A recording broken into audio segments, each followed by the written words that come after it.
ข้าวนำกันเด้อวันนี้กินข้าว12 โมงกว่าแล้วหิวข้าวมาก็มีเห็ดลาบกุ้งหวานนี่ลาบตำลาบเหลวเขินเนาะมีผักหลายอย่างนะแตงของแก้มผักกาดคิวปลูกอยู่หลังบ้านน้ำตำมักฮุ้งนี่ก็แกงหัวปลามีเพื่อนวันนี้กับข้าวนั่นเท่านั้นแหละกินแซ่บๆเลยกินกันเด้อนะซิมตำฮุ้งคืนนี้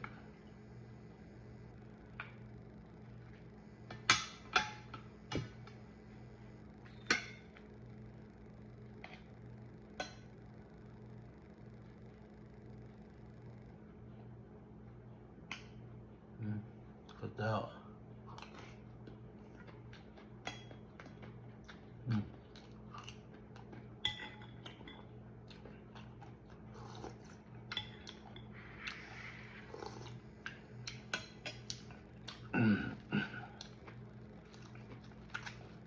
แล้วก็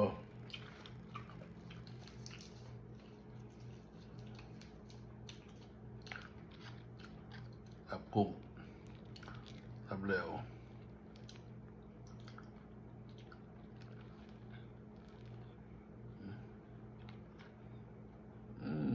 เห็นไหมวะ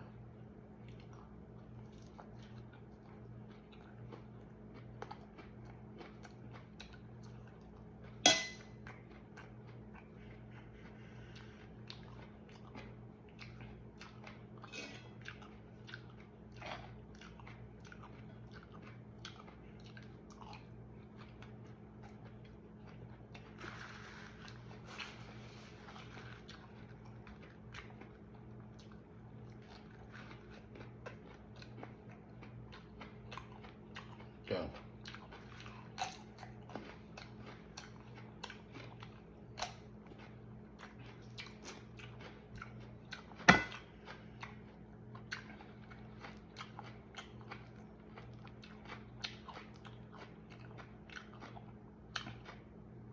ลาบตำน้ำเหลว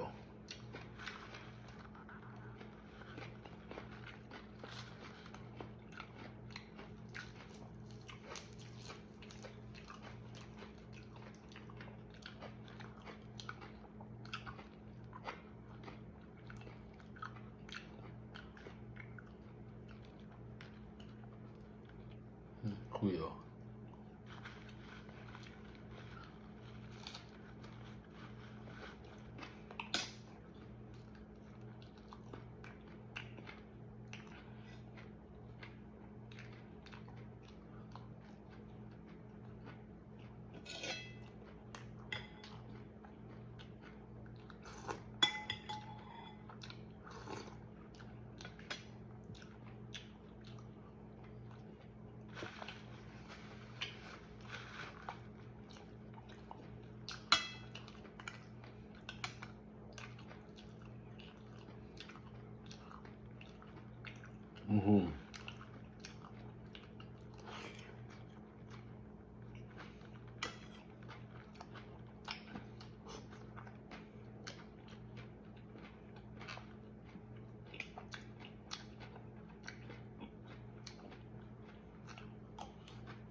ก็กุ้งลาบเหลว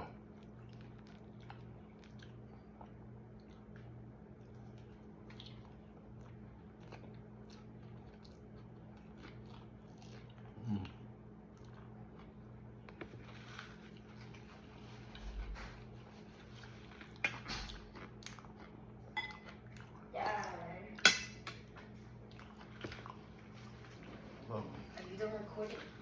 Hmm? Are you done recording? Yeah. I'm recording. Planetas. Okay, tekกันทนะ